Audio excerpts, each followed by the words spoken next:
In this video, I'm going to share something I teach my students inside my Jazz Piano Fundamentals course about the importance of building strong foundations. I think you'll find it really helpful for understanding how to approach your own jazz piano journey. So let's take a look. Before we begin this course, I want to talk to you about something important so that you clearly understand what you've signed up for and where mastering jazz fundamentals will take you. So when people start learning jazz piano, they usually think the goal is improvisation. So they imagine themselves playing fast lines, maybe taking long solos, and maybe just endless creativity and sounding like the great jazz pianists that they admire. But the reality of playing jazz in the real musical world is often quite different. So let's imagine a few real life scenarios. Okay, so in scenario 1, imagine that a jazz singer has hired you to play piano for them. And now I want you to ask yourself, well, what do they expect from you? They expect quite a lot. Okay, so first of all, they want you to know the song that they're singing. So if they say, let's do Fly Me to the Moon, they're expecting you to know what that is. So in other words, you need to know the standard jazz repertoire. You need to know a lot of these jazz tunes. They need to be in your head, right? And then the next thing about the song is that they're also wanting you to play the song in the key that's comfortable for their voice. And that might not necessarily be the key that you originally learned the song in. It might not even be the key that's in the fake book or on the lead sheet.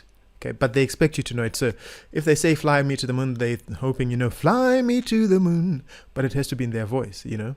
And fly, you don't have to have perfect pitch, but if you can at least find the note fly. Okay, and that's that.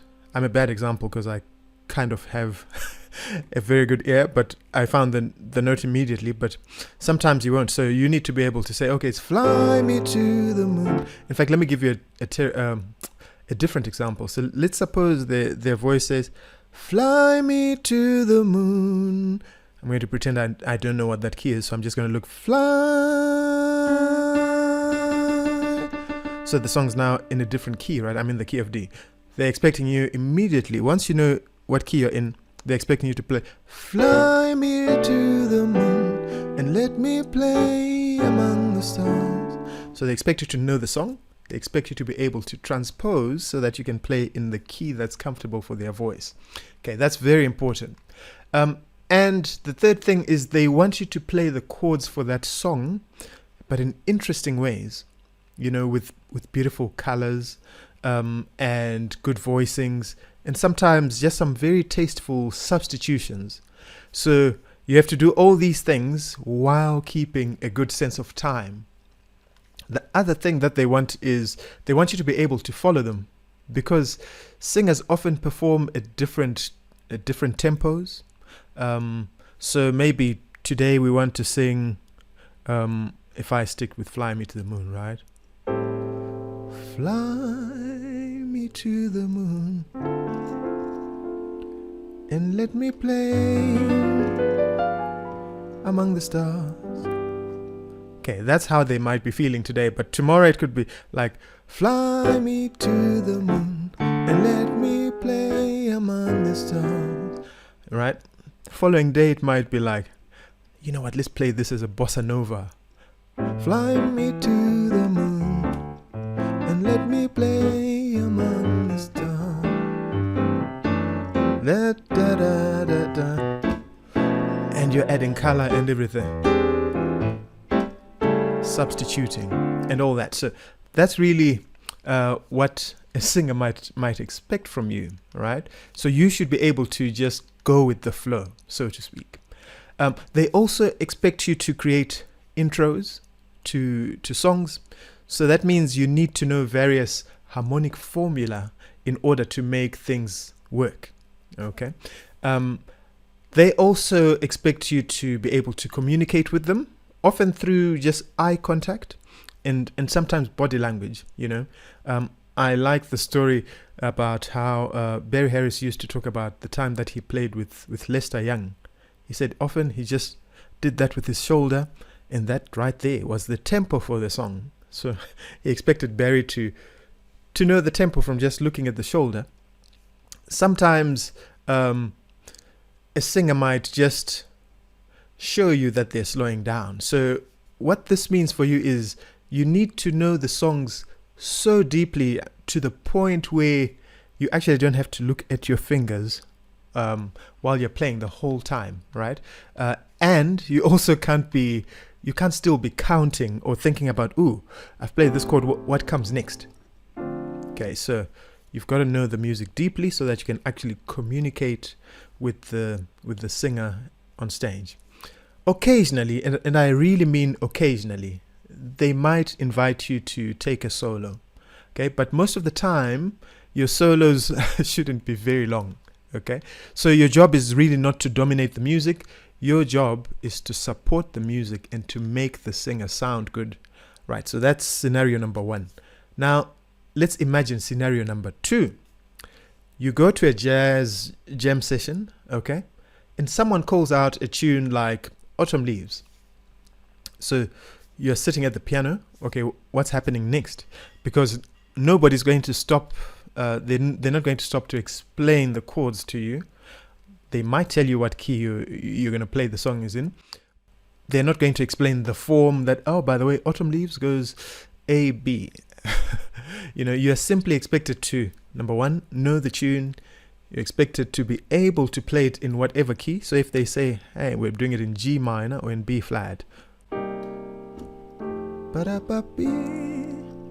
expecting you to play it in whatever style. They might say, let's play it as a bossa. Da, da, ba. Or it might be swinging, or it might be ballad, whatever. So they're expecting you to also play it at whatever tempo. Okay, so Autumn Leaves might be very fast that day.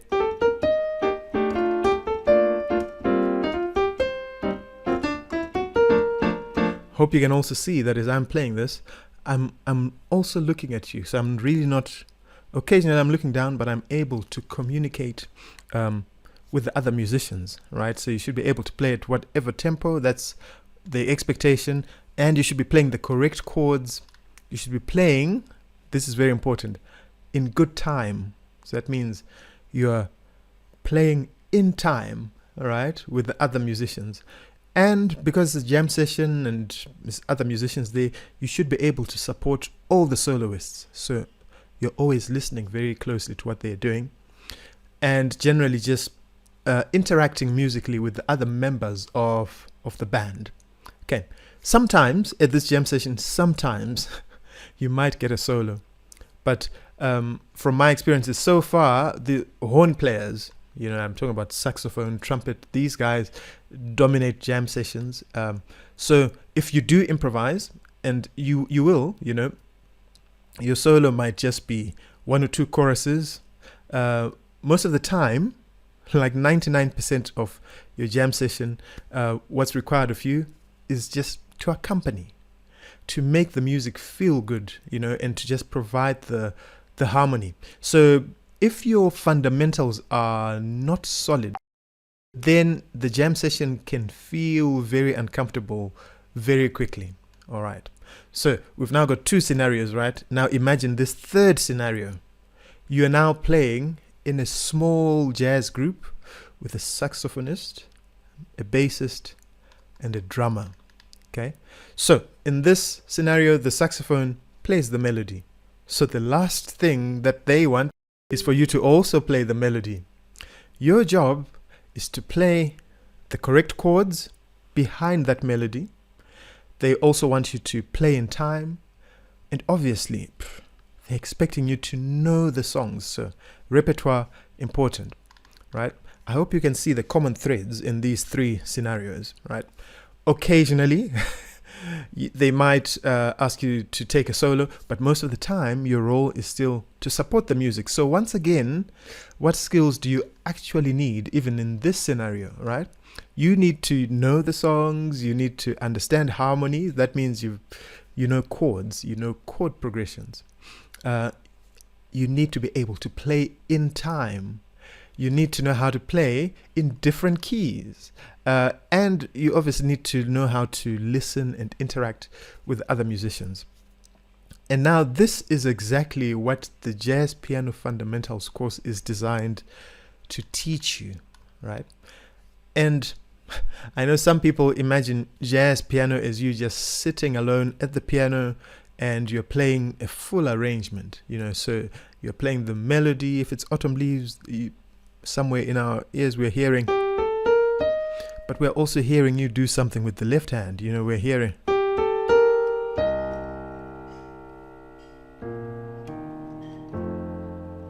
So you're probably doing that.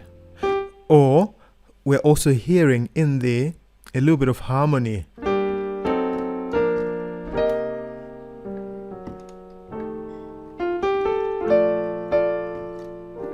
So playing interesting things in your left hand and melody, harmony, and then at some point while doing that, you're also improvising, But if you really take time to look at the history of jazz, you will notice that very few musicians have actually made an attempt at solo piano playing, first of all, and very few of them even made recordings of themselves playing solo piano.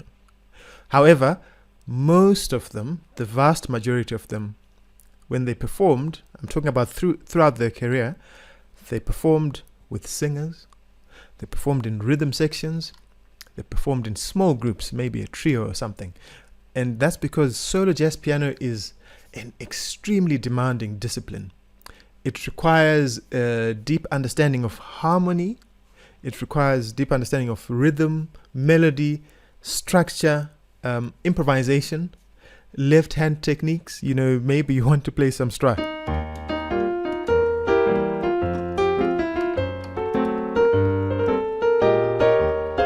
You see, I've got the melody, I've got the stride, I've got the chords in there as well. That is very difficult. I'm telling you firsthand that what I'm doing there is very difficult to do, right? However, all of that begins with the fundamentals that you're about to learn in this course. And I know as you work through the course, you might find yourself asking, well, what about improvisation? Or what about rhythm? Or what about the other keys? Or what about the melody? And I have to admit, these are all very natural questions to ask, but I also want you to remember something very, very important. You have to master these concepts one by one. Actually, if you think I'm talking absolute nonsense, listen to what Bill Evans says in this little interview here. Let me play this for you. Now, the whole process of learning the facility of being able to play jazz is to take these problems from the outer level in, one by one, and to stay with it at a very intense conscious concentration level until that process becomes secondary and subconscious. Now, when that becomes subconscious, then you can begin concentrating on that next problem, which will allow you to do a little bit more, and so on and so on. And this is what happened, of course. But so I hope you can see that Bill and I are on the same frequency here, right? Everything that we are going to learn here actually is the building blocks of improvisation. It's the building blocks of comping and ultimately solo piano playing. So right now, you are learning what the language is made of. Okay, so you're learning the what. And then later, we're going to learn how to use that language creatively. To get the most out of the course, you are going to need discipline. And occasionally, your ego is going to talk to you, right? The fundamentals are not just something that we learn once and then quickly move away from. They're actually, like I said, the foundation of our jazz playing. So when I sit at the piano to practice, 24 years into jazz, this is exactly what I practice. I practice my fundamentals. At the end of this course, you are going to find a checklist, and I would recommend that you use that checklist as honestly as possible. So I want you to ask yourself a few questions as you go along. do I really understand this, whatever the topic is? Can I apply this in multiple keys? Can I recognize this in real music? And also, this is important, how quickly and how accurately can I respond if someone asks me to execute any of these things? So let's say, for instance, someone says to you, I want you to play a 10 around in the key of B flat. How quickly can you just say, yeah, without thinking? Play it in F sharp. Okay, so you want to answer this as accurately as possible, and if there's still work to be done, then you know exactly what you need to work on. So these checklists will help you to see how fluent you really are with the fundamentals. The truth about this whole learning jazz thing is there are many shortcuts in this jazz world, and people will promise you, and I'm sure you've encountered this already, but quick tricks, some secret formulas, and some fast ways to sound impressive. But the truth is really simple. You know, there are no shortcuts. Okay, if there was, I would give it to you. We cannot microwave the jazz learning journey.